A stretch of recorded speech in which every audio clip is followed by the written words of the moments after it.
Hi everyone. The past few videos we were talking about implementing a circular linked list. We put some very basic stuff in there. We put add front, add back, and traverse. We didn't actually put something that will take items out of that circular linked list, but we won't worry too much about that for now. But now that we have these methods, let's just go about using them so we can see how this will look.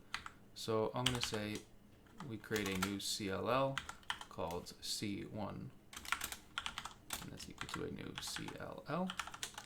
Again, the circular linked list. What I'm going to do is I'm going to say add front 12, C1 dot add front, let's say 25, C1 dot add back 33, C1 dot add front 54. Let's do that. Then I'll say C1 dot traverse.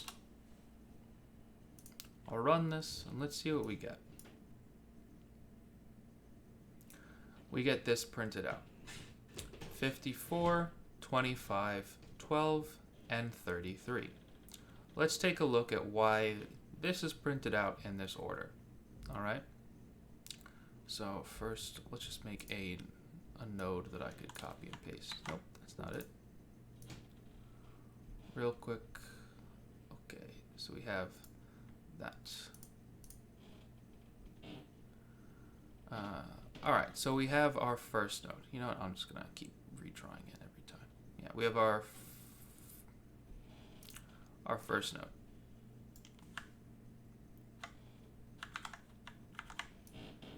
All right, we can call this one, the first node we add is 12, right? So we add the 12 to the front. Because it's our only thing, this is what gets pointed to as our last member, and this will loop on itself, right? Then we say add front 25. All right, so then we take another node, we stick that on the list. This one will have 25 as a value. Now we need to change the way things point. All right, so firstly, when we're adding to the front, what we do is we say that the new node dot next. This will point to our last dot next. So we'll say last is this. Its next points to itself. So 25. Oops. 25 will point to, where did my mouse go? It's so hard to see it on this. There it is. 25 will point to that. And then let's get a nice thick eraser just to get the stuff that makes it difficult to get. This will no longer point to itself.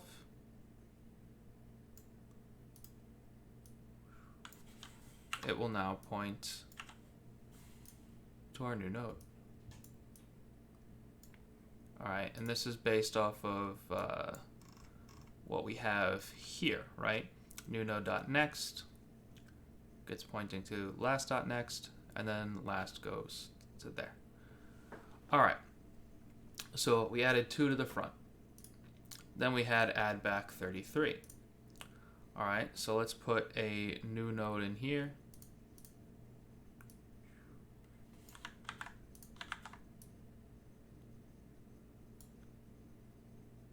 Okay. This one will have the value 33. Now, according to add back, what we do is we say new node.next is equal to last.next. Well, okay. So last.next is here. 25. Okay, so this will point to 25.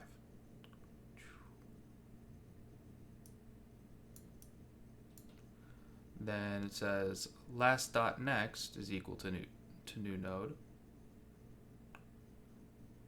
All right, so this one will point to that.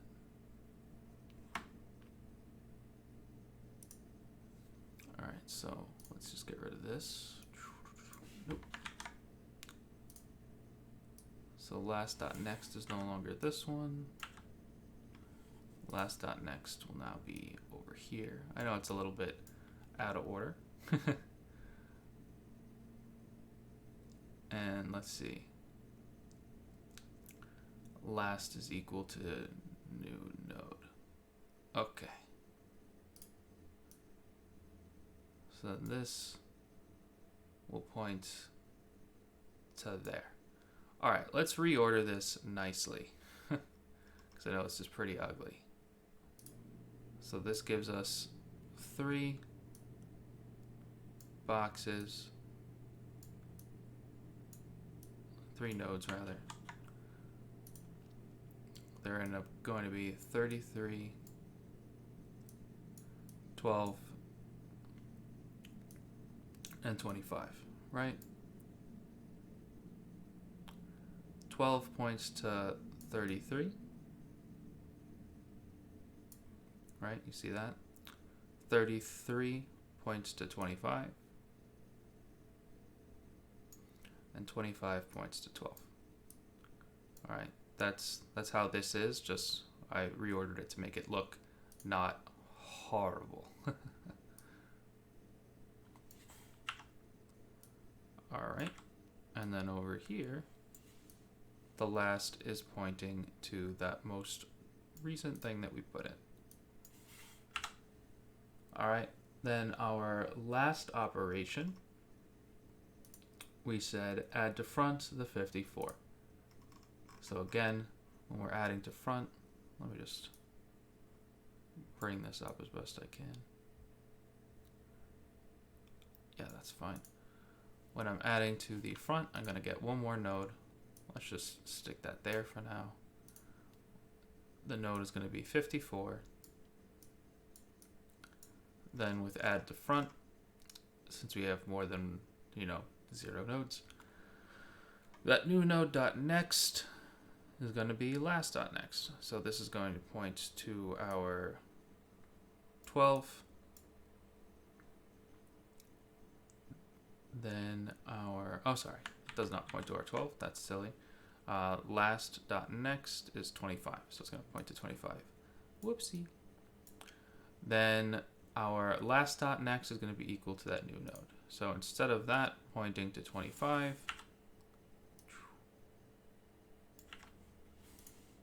this will now point to 54. And again, this maintains the loop. And now our last thing that we called was that traverse method, right? Traverse. So when we go to that, what we do is we create another pointer, node current, right? So we have this cur variable. We check, is last equal to null? No, it's not. So then what we do is we say current is equal to last dot next. So right now, if I put that here, this will point to last dot next, which if we go last dot next, that's 54. So it'll point to that, and what it'll do is it'll print it out and then put a comma next to it. Well, the reason it's doing that is because that's the first thing in the list, right? This is the last thing in the list, and when it loops around, its next value is the first. So it prints out the 54. All right. Then what it will do, so this prints out the 54. What it will do then is say, all right, current is equal to current cur.next. So let's just get rid of that, and now this will point to this. And then it will do the same. It'll print that value out, a comma, and a space. Then it'll say, all right, set it to current.next. It'll print that out, a comma, and a space. Then I'll go to cur.next. It'll print that out. And it'll make then a comma and then a space. and then it'll say cur is equal to cur.next. So again, it'll point back to the 54, but you'll see here in this condition here, it says while current is not equal to last.next. So now that it's here again, it is equal to last.next, and we will end. All right, everybody. I think that's a good place to stop. We're 10 minutes deep. Sorry about that. Remember to do your attendance form. That should be linked in the sidebar over here. Let's see if I can get that pulled over. Yep. Do your attendance form. And if you want access to the Discord, send me a message on PupilPath, and we'll get you in there. All right, guys. Have a great day, and I'll see you in the next one. Bye.